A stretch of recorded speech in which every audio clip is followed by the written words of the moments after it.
구약의 이제 초대 왕이 사울입니다. 하나님이 유다 지파에서 왕을 내시겠다고 하셨지만은 베냐민 지파에서 왕을 내신 결정적인 이유는 이 사울이라고 하는 사람이 이스라엘 전체에서 가장 겸손한 사람이었기 때문에 그렇습니다. 성경은 그에 대하여 이렇게 말씀하고 있습니다. 사무엘상 9장 2절에 보니까 기스에게 아들이 있으니 그의 이름은 사울이요 준수한 소년이라. 이스라엘 중에 그보다 더 준수한 자가 없고 키는 모든 백성보다 어깨 위만큼 더 컸더라 했습니다. 이 사울이라고 하는 사람은요 아주 선한 사람입니다. 그의 외모로 볼 때 흠잡을 데가 없어요. 그리고 키가 커요. 뭐든 키가 커야 됩니다. 키가 커야 사람 참 인물 훤칠하구만. 그 옷발도요 키가 커야 옷발도 받아요. 그런데 역사상으로 큰 일을 한 사람은 키 큰 사람이 한 역사가 없습니다. 저는 얼마 전 이제 우연히 조선 역사를 들으면서 이순신 장군 키가 148이었다는 말 듣고 깜짝 놀랐습니다. 이순신 장군 키가 1m 48 이상 되지 않았을 것이라고 그렇게 지금 고증하고 있대요. 그러니까 그 광화문 앞에 있는 그 이순신 상은 가짜라는 겁니다. 키가 작았대요. 그래서 묵과에 급제하지 못하게 된 이유도 키 때문에. 장군이 나중에 장군이 될 사람이 키가 그렇게 작으면 되겠어요?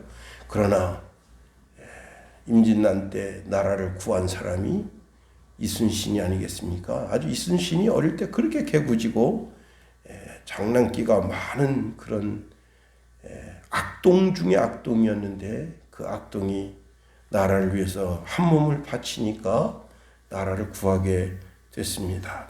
자,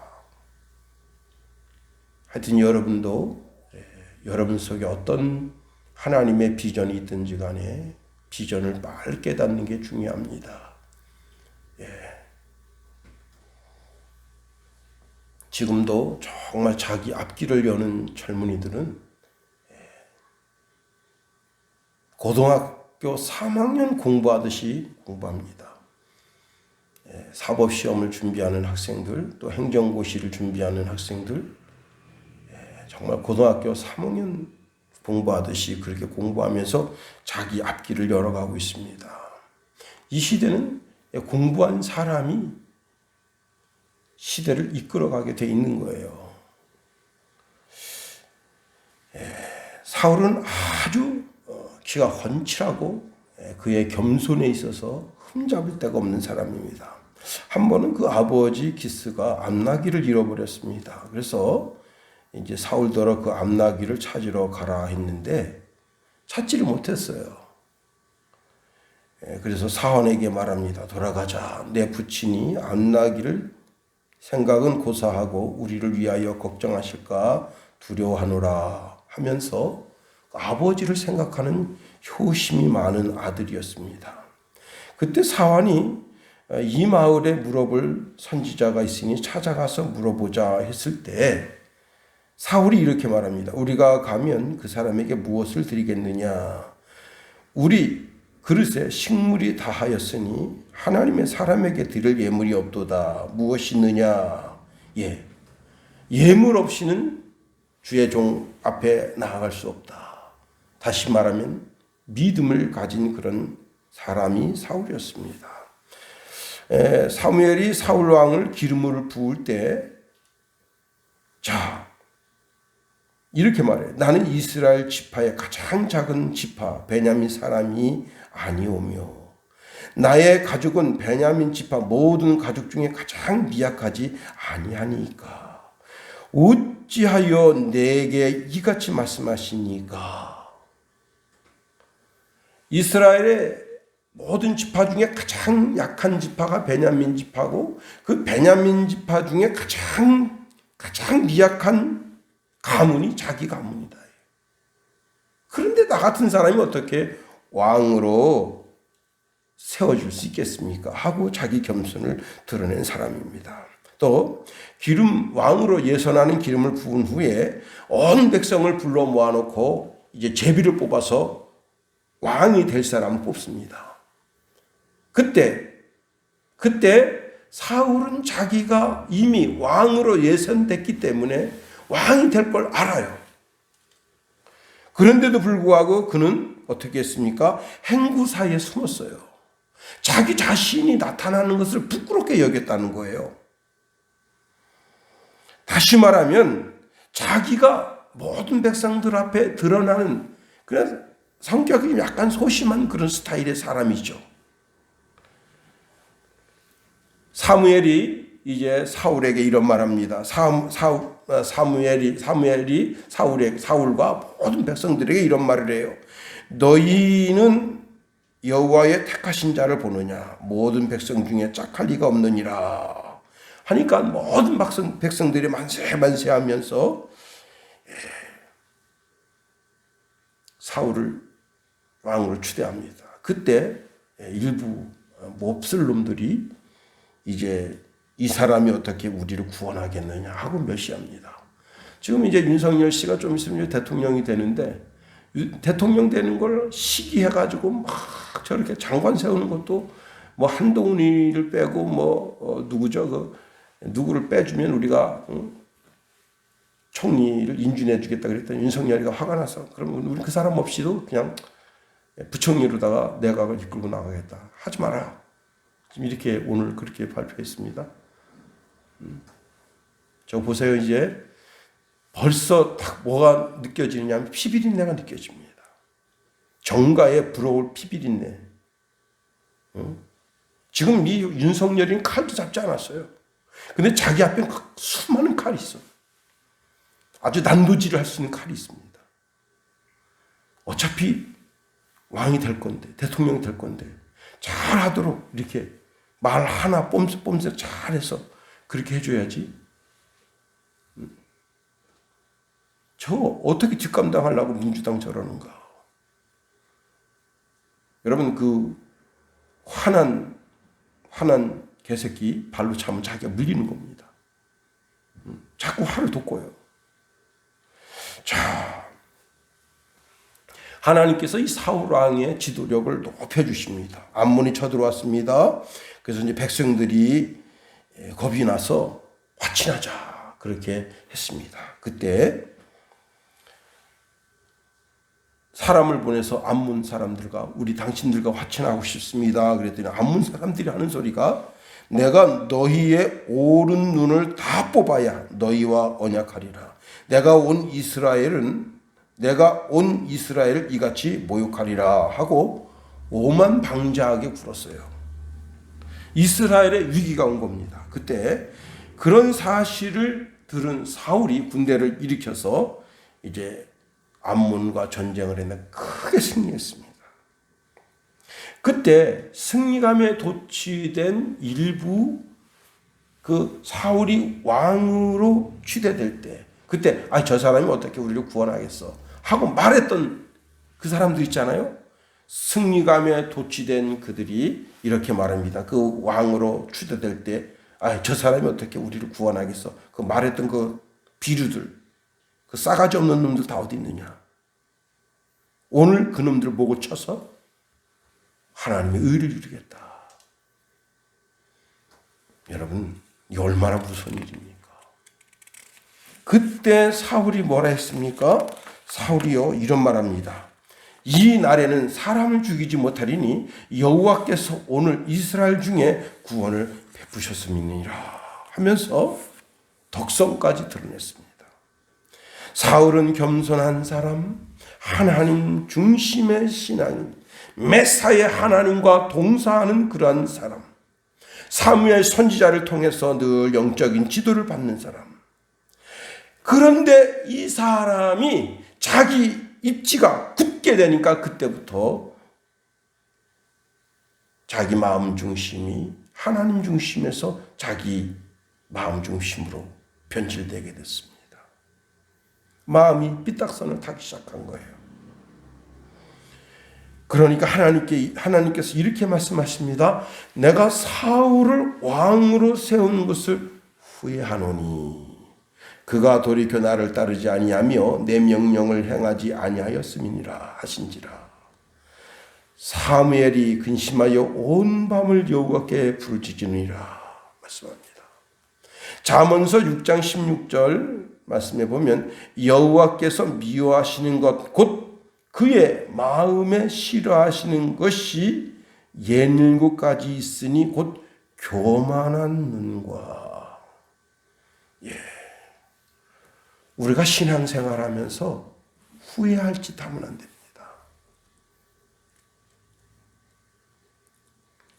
선택을 잘 해야 돼요. 오늘 우리 김선혜 사모가 하셔서 집에 있으면서 10년 전, 9년 전이죠. 우리가 뭘 하나를 선택해야 했었어요. 그 선택이 올바랐는가. 지내놓고 보니까 그 올바른 선택이 아니었다. 뒤돌아놓고 보면 후회할 일이 되는 거예요. 선택을 참 잘해야 되는 거예요. 자기 인생에서도 마찬가지입니다. 자기 인생에서도요. 정말 자기 인생에 있어서 황금기 같은 시간을 지내면서 후회할 일을 만들면 안 됩니다. 제가 한 3, 4년 전에 요즘 뭐 자전거 잘 안 타는데 자전거를 타고 청평댐, 소양강댐 올라갔다가 내려오다가 너무 힘들어서 좀 쉬는데 어떤 애기가 자전거를 타는데 막 진짜 막 날아다녀요. 휙휙 날아다녀요. 그러더니 내가 쉬고 있으니까 지도 이제 거기 온 겁니다. 근데 그 자전거 하이브리드 자전거인데 와 진짜 자전거 얍삽하게 생기고 튜브가 제 새끼손가락 같아요. 근데 이제 그걸 바람을 넣겠다고 딱 잘못 건드려가지고 바람을 싹 빼버린 거예요. 근데 다시 바람 넣으려니까 못 넣어. 그게 뭐냐면 보통 이제 이 자전거 휴게소에 비치된 펌프가 덴톱 방식이에요. 덴톱 방식. 그 덴톱 방식은 다 넣을 수 있어요. 근데 걔가 가지고 있는 것은 프레스타 방식이에요. 그 프레스타 방식은 그 앞에 꼭지가 있어야 돼요. 그거 없으면 못 넣어요.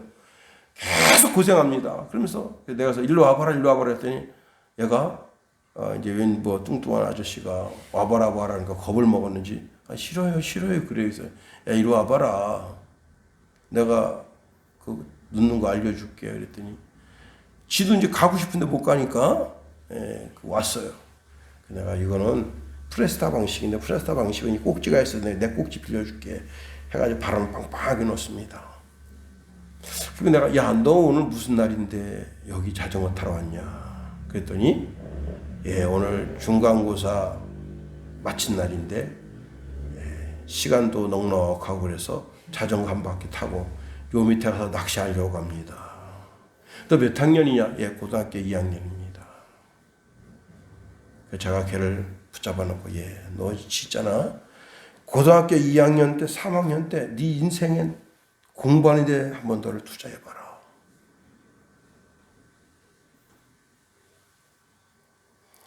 너 자격증 몇 개 따니까 하나도 안 땄어요. 근데 이미 딴 애들도 있죠. 똑똑한 놈들은 뭐 7, 8개 땄습니다. 야, 지금부터라도 너 공부해가지고 너 인생에다가 1년을 투자한다. 1년. 공부하는데 1년을 투자한다. 그래서 지금서부터 그때가 가을이거든요. 내년 가을 때까지 죽기 살기로 공부 한번 해봐라. 너 인생이 달라진다. 너 어디 취직할래도 자격증 있어야 취직하지. 자격증 없는 놈은 가서 맨날 그 밑에 가서 일도 찌끄지 같은 일만 한다. 그리고는 열받으면 사직서 내고 들어와가지고 아이씨 들어서 못해 먹겠네. 그러나 자격증 있는 사람들은 조금만 일하다 보면 조장도 되고 좀 있다 보면 반장도 되고 그렇게 하는 거 아니냐. 아저씨 어떻게 잘하세요? 야, 다 경험이 있어서 하는 소리야. 너 인생에 1년을 투자해라. 근데 얘가 그래요. 우리 아빠는 맨날 술 처먹고 들어와서 공부하라 해서 아주 신경질 나가지고 제가 그냥 공부하고 담쌌는데 아저씨 얘기 들으니까 공부할 마음이 생기네요. 그리고 내가 또 한 가지 얘기했어요. 얘야, 반드시 신앙생활 해라 그랬더니 자기가 중학교 2학년 때까지 신앙생활을 열심히 했었대요. 근데 교회에서 그 교회 엉한테 얻어 터졌어. 지사대에 한 대 맞았대. 그때부터 자기 교회 안 나갔대. 그래서 내가 그 새끼는 그 새끼고 나는 내가 살아야 될 것 아니냐.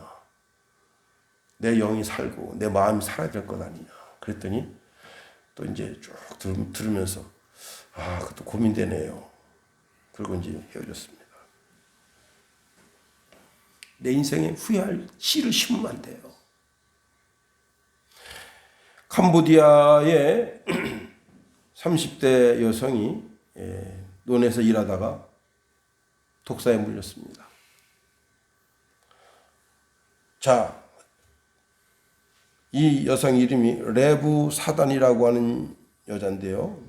지난달 27일 캔슈너트 열매를 수확하던 중에 뱀의 종다리를 물렸습니다.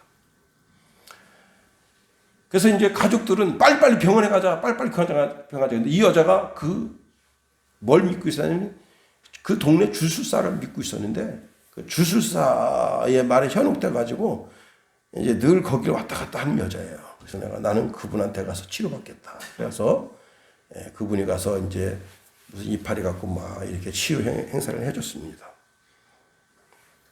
그리고는 이틀 있다 죽었어요. 그런데 그 메콩강 유역에 이렇게 해서 죽는 사람이 엄청 많대요. 여러분, 인생에 후회할 씨를 심지 마라. 하나님께서 나를 기업으로 삼으시고 내 삶을 경영해 가시면서 내가 하나님의 영광, 하나님의 찬송, 하나님의 존귀가 되기를 원하시는데 내가 이렇게 하나님의 영광, 하나님의 존귀, 하나님의 찬송이 되지 않으면 그 기업을 하나님이 포기하실 때도 있다는 겁니다. 지금 이제 코로나 전국을 맞아서 어마어마하게 많은 이 1인 사장 기업들이 문을 닫았어요. 와, 그걸 보니까 한 달에 1,800개씩 문 닫았답니다.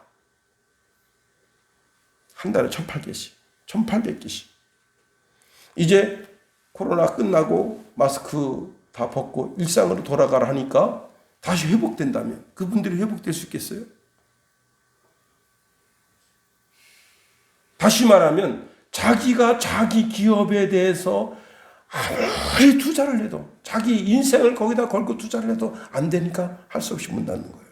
그런 기업이 생기는 것처럼 하나님도 여러분에게 끊임없이 하나님 투자하십니다. 영적으로 투자하십니다. 교회를 통해서 하나님 말씀으로 여러분을 투자하십니다. 그런데 어느 순간에 하나님께서 쟤는 안 되겠다.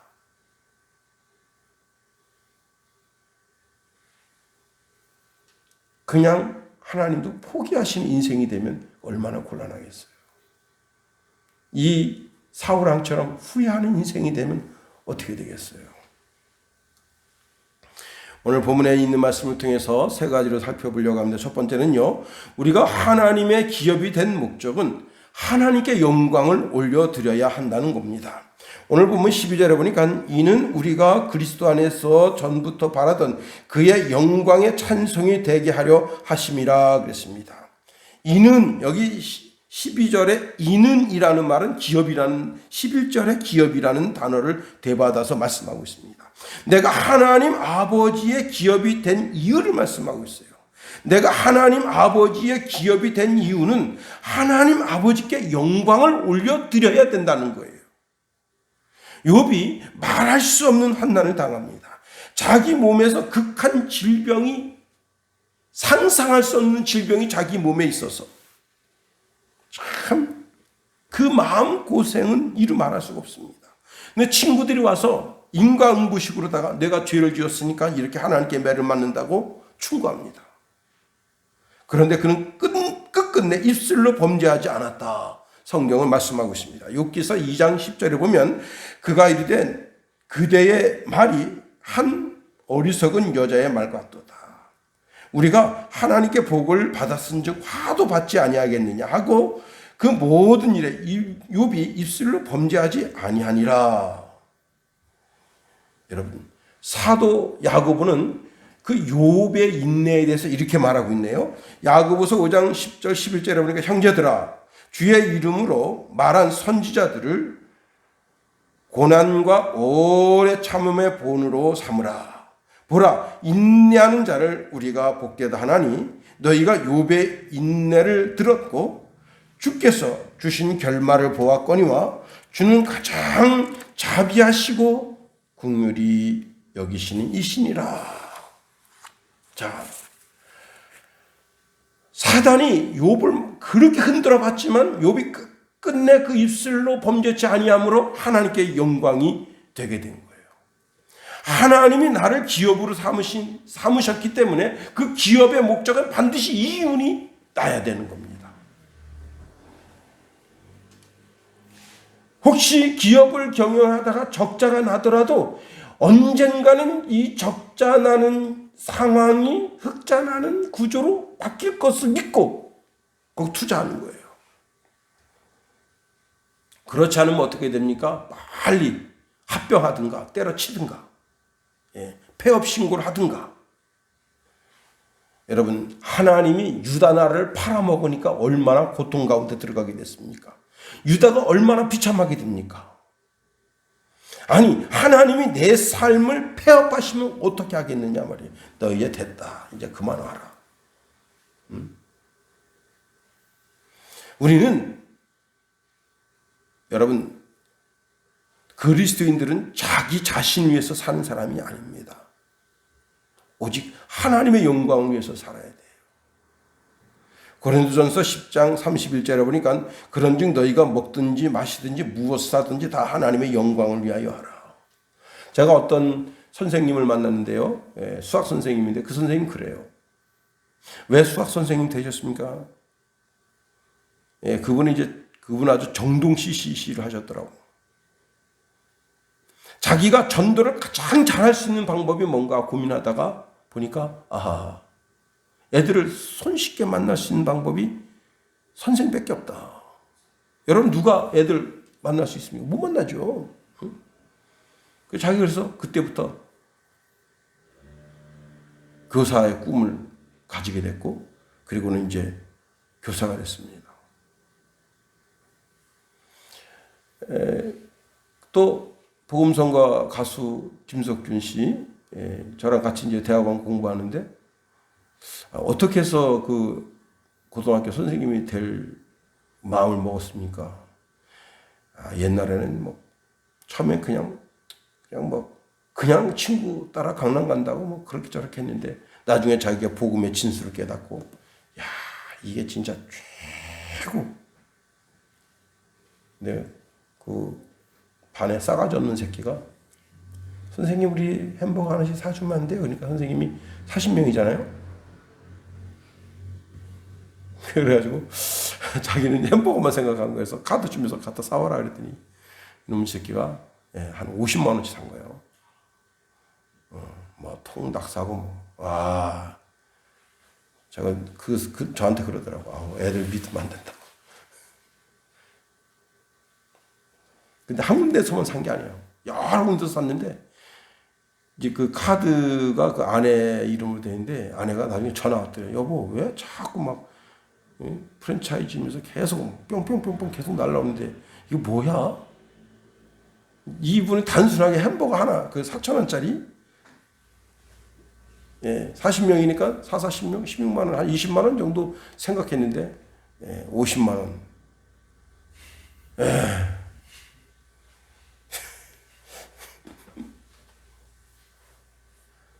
근데 그놈의 새끼가 안수 집사 아들놈이래요.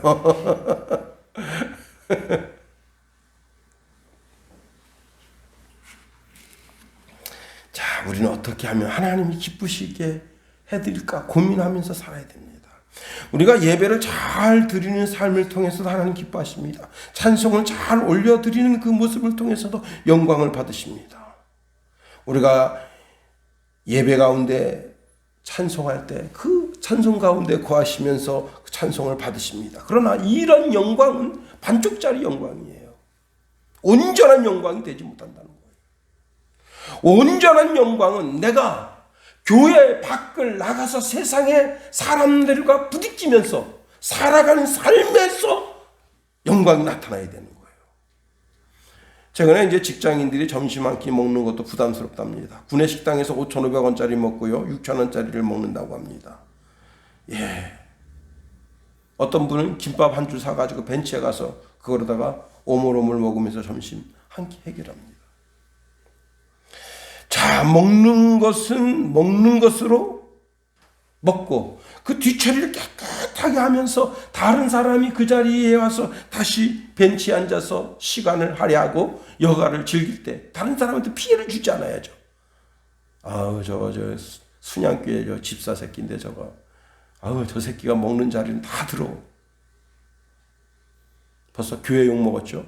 그 새끼 욕 먹었죠? 하나님 영광 가린 거예요. 삶이 반듯해야 됩니다. 뭘 하든 나 자신을 생각하지 말고 하나님을 생각해야 돼요. 역시 크리스찬은 다르구나. 예.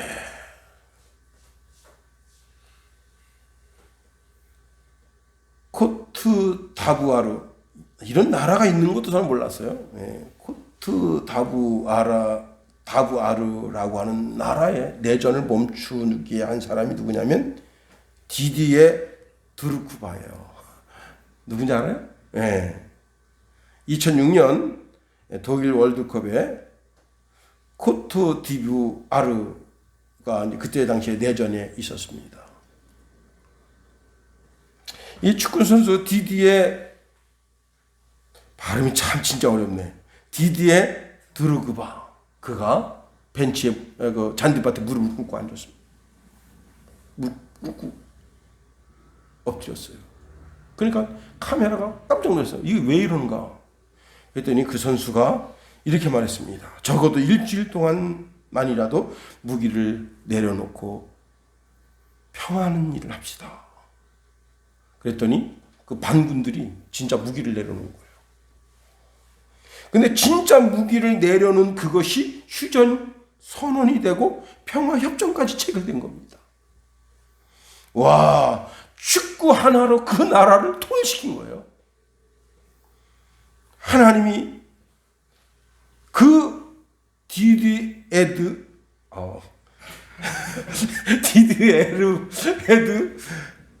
로그바를 얼마나 기뻐하시겠어요. 야, 진짜 발음이 어렵네. 예? 영어 발음도 안 되는데 이 나라는 또 어느 나라야. 마태복음 5장 9절에 보면요, 화평케 하는 자는 복이 있나니 그들이 하나님의 아들이라 일컬음을 받으실 것이니라. 손흥민이 예수 믿는지 안 믿는지 모르겠는데 골 딱 넣고 그냥, 아니 축구하기 전에 딱 무릎 꿇고 영국 국민들, 전 세계 저를 사랑하는 국민들 다 예수 믿고 천국 갑시다. 오늘 돌아오는 주일날 경기장에 관람하러 오시기 전에 보통 5시, 6시 정도 하잖아요, 축구를. 오시기 전에 반드시 교회 가서 예배드리고 오십시오. 야, 이 한마디 한다면 진짜 얼마나 멋있겠어요. 하나님이 나를 통해서 기뻐하시도록, 나를 통해서 행복해 하실 수 있도록.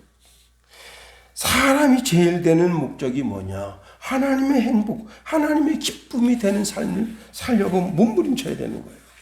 두 번째로, 하나님의 기업이 되는 것을 너무도 바라고 원했던 사람들은 사실 유대인이었습니다.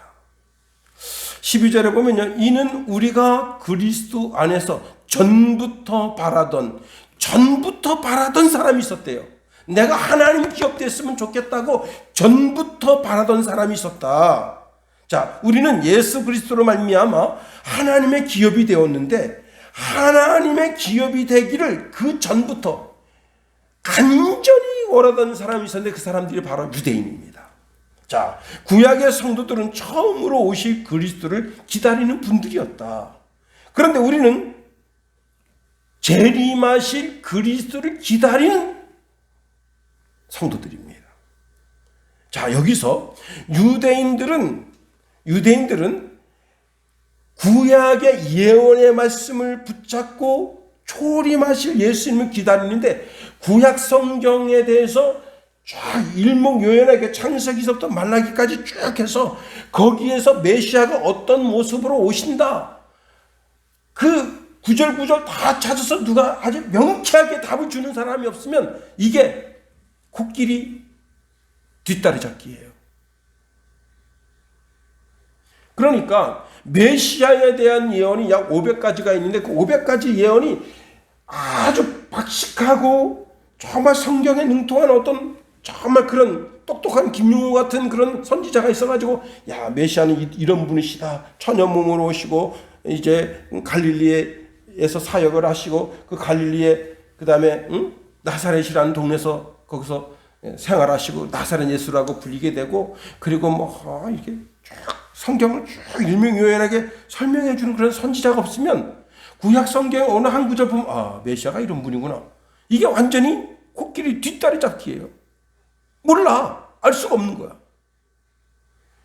아주 불분명한 거예요. 그리고 정작 예수님이 왔을 때 모든 유대인들이 대망하는 그리스도, 메시아는 어떤 사람이었느냐? 혁명가. 오늘날로 말하면 나라를 뒤집어 엎어서 지금 우리를 속박하고 있는 로마인들을 쫓아내고, 그리고 율법을 새롭게 하는 그런 혁명적인 혁명가를 원하는 그런 이상한 유대가 된 거예요. 그러니까 그들이 하나님의 기업이 되고 싶어, 그렇게 하나님의 기업이 되고 싶었지만 사실은 길이 다 차단된 거예요. 그들이 가지고 있었던 그 율법주의, 그 다음에 그들이 가지고 있었던 탈무드, 뭐 별 이상한 길로 전체 사상이 다 어디로 흘러가고 있느냐? 전체 사상이 율법주의로 회귀되고 있는 거예요.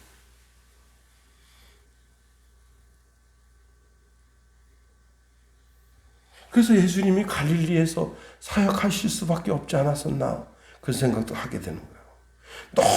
너무 사상이 강하니까. 여러분, 사울이 다메섹 도상에서 예수님 안 만났으면요, 그 변질이 될 수가 없어요. 기독교인 될 수가 없어. 근데 그 사울이 모든 유대인이 다 그래요. 이게 무서운 거야. 응? 종교적 신념이 나라를 망치는 거예요. 그런데 그들은 하나님의 기업이 될 수가 없었어요. 만일 그들이 하나님의 기업이었다면 왜 그들을 유대 땅에서 그렇게 비참하게 죽이십니까? 그리고 유대 땅에는 찌끄럽기만 남은 거예요. 거지들, 비류들. 로마 병사가 칼 쓰기가 아깝다 이거예요. 아유, 저 거지 같은 게 있어. 그래서 그 사람들 그냥 지나간 거예요. 그냥 그 로마 군인들 앞에서 한 번 줘, 한 번 줘. 아유, 저 거지들, 어느 나라 가면 거지 다 있네. 그냥 지나간 사람이에요. 그래서 남은 사람이에요, 그 사람들. 응? 그리고 정작 우리가 하나님의 기업이 된 겁니다. 우리가 하나님의 영광의 찬송이 되었다. 오늘 본문에는 그렇게 말씀하고 있네요. 이사야서 43장 21절에 보면, 이 백성은 나를 위하여 지었나니 내 찬송을 부르게 하려 함이라. 하나님 그렇게 말씀하셨어요. 인간을 창조한 목적이 뭐냐면, 인간을 통해서 하나님께 영광, 하나님께 찬송 올려드리는 삶을 사는 것, 그것이 창조 목적이라고 하나님 말씀하셨어요. 그런데 오늘 참 희한한 말씀하십니다. 여러분 12절 한번 다시 한번 읽어볼까요? 12절 시작. 이는 우리가 그리스도 안에서 전부터 바라던 그의 영광의 찬송이 되게 하려 하심이라. 자, 이 구절 자세히 들어서 보세요. 뭐가 잘못된 게 아닌가. 이런 생각을 많이 가지게 됩니다. 다시 보세요. 이는 우리가 그리스도 안에서 전부터 바라던 그의 하나님 아버지죠. 하나님 아버지의 찬송이 되게 하려 하심이라. 아니, 나를 지으신 목적이, 하나님이 나를 지으신 진짜 목적이 내가 하나님께 찬송 올려드리는 삶을 사는 걸 하나님이 원하셨다며. 그런데 여기는 반대예요. 내가 하나님의 찬송이 된다. 하나님이 나를 찬송하게 된다는 거예요. 하나님이 나 때문에 기뻐하신다. 나 때문에 행복해 하신다. 자, 이 구절이 잘못된 것 아닌가, 그렇게 생각할 수 있습니다. 우리가 하나님의 은혜를 찬양해야 마땅한 것 아니겠어요?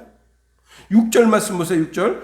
이는 그가 사랑하시는 자 안에서 우리에게 거저 주시는 바 그의 은혜의 영광을 찬송하게 하려는 것이라. 여기 분명히 우리가 하나님을 찬양하는 거죠. 14절 보세요. 14절 한번 다 같이 읽어볼까요? 14절 시작. 이는 우리의 기업의 보증이 되사 그 얻으신 것을 성량하시고 그의 영광을 찬송하게 하려 하심이라. 자, 분명히 하나님을 찬송하는 거예요. 예수님을 찬송하는 거예요. 성령님을 찬송하는 거예요. 찬송의 주체가 하나님이시다. 그런데 12절 말씀을 보니까 찬송의 주체가 바로 우리예요. 하나님이 우리를 찬송한다. 실로 놀라운 일 아니겠습니까? 자,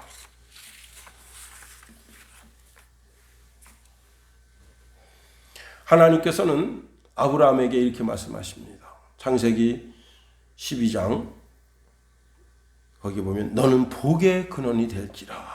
너를 땅의 모든 족속이 너로 인하여 복을 얻을 것이니라. 땅에 있는 모든 족속이라고 하는 말 속에는 유대인도 포함되어 있었어요. 아브라함을 통해서 그 신령한 복이 전 세계 모든 사람들에게 임하게 된다. 전 세계. 자, 그런데 제가 전자에 말씀드린 것처럼 유대인들은 율법주의에 빠졌어. 율법으로 구원받을 수 있는 길이 있다고 믿고 오히려 복음을 멸시하는 거예요. 그리스도를 못 박아 죽인 거예요.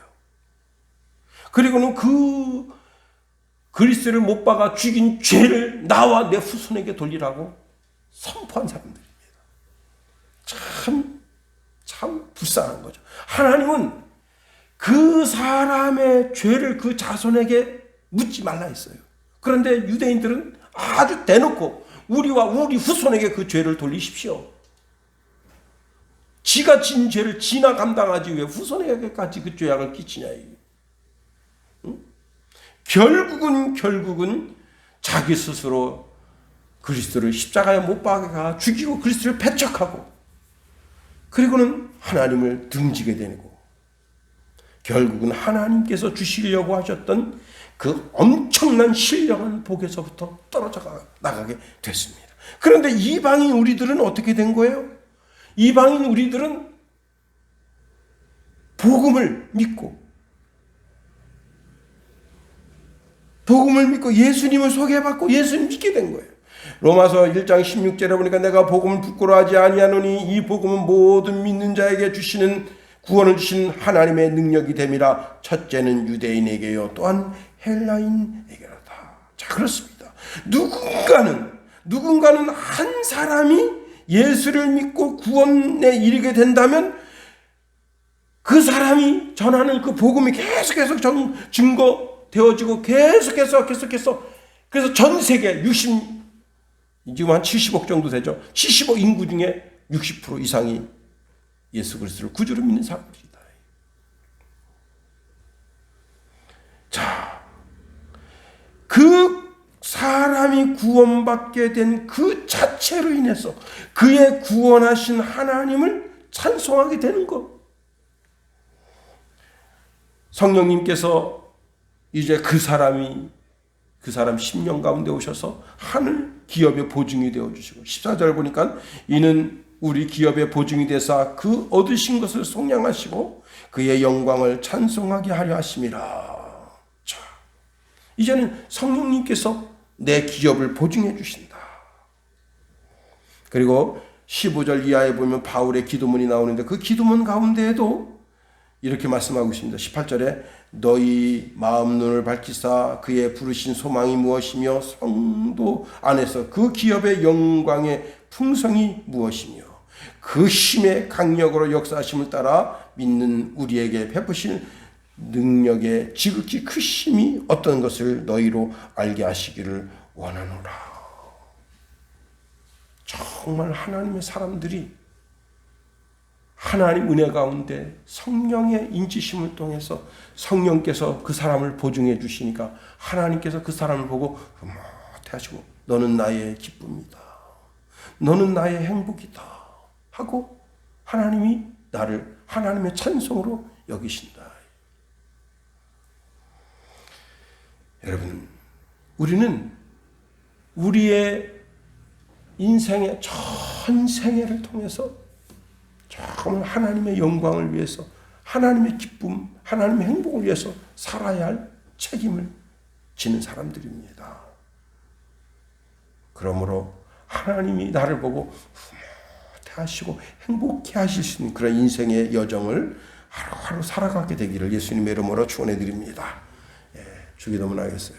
하늘에 계신 우리 아버지의 이름을 거룩하게 하시며 아버지의 나라가 오게 하시며 아버지의 뜻이 하늘에서와 같이 땅에서도 이루어지게 하소서. 오늘 우리에게 일용할 양식을 주시고 우리가 우리에게 잘못한 사람을 용서하여 준 것 같이 우리 죄를 용서하여 주시고 우리 시험에 빠지지 않게 하시고 악에서 구하소서. 나라와 권능과 영광이 영원히 아버지의 것입니다. 아멘.